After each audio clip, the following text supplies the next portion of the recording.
কই আয়া পড়লাম? এইরকম জায়গা তো জীবনেও কোনোদিন দেখি নাই। আমার তো দম বন্ধ হয়ে আইতাছে।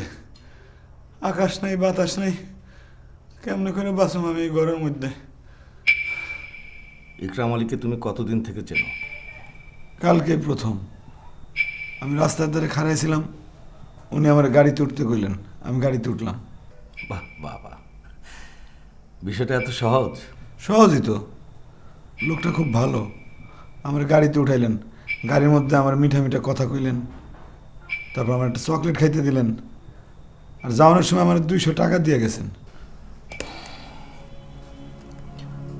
সত্যি করে বলো, তা নাহলে কিন্তু তোমার জেল হয়ে যাবে।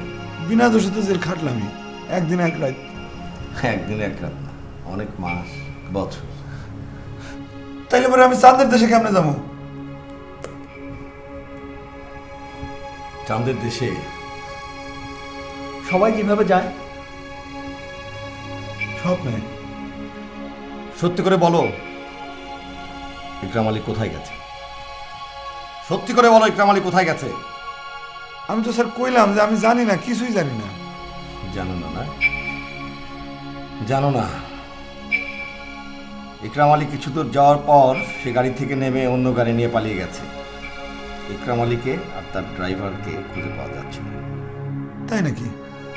আমি তো এসব কিছু জানি না। তুমি জানো না?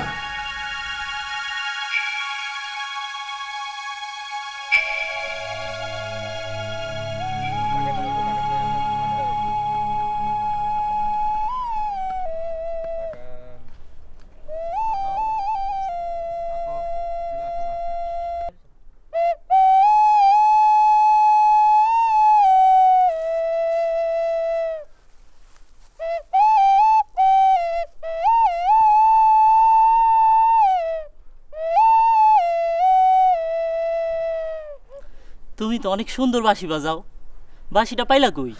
এই বাঁশিটা আমার ওস্তাদে দিছে। ওস্তাদ মিশর দেশ থেকে এই বাঁশিটা আনছিল, আর দেওয়ানোর সময় কইছিল, যখন তোর মনে খুব আনন্দ হইব তখন বাজাবি, আর যখন খুব কষ্ট হইব তখন। শিল্পী মানুষ, তুমি স্মাগলিং কেসে পড়লা কেন? তোমার মনিব তদবির করলি তো তুমি ছাড়া পায়ে যাইতা।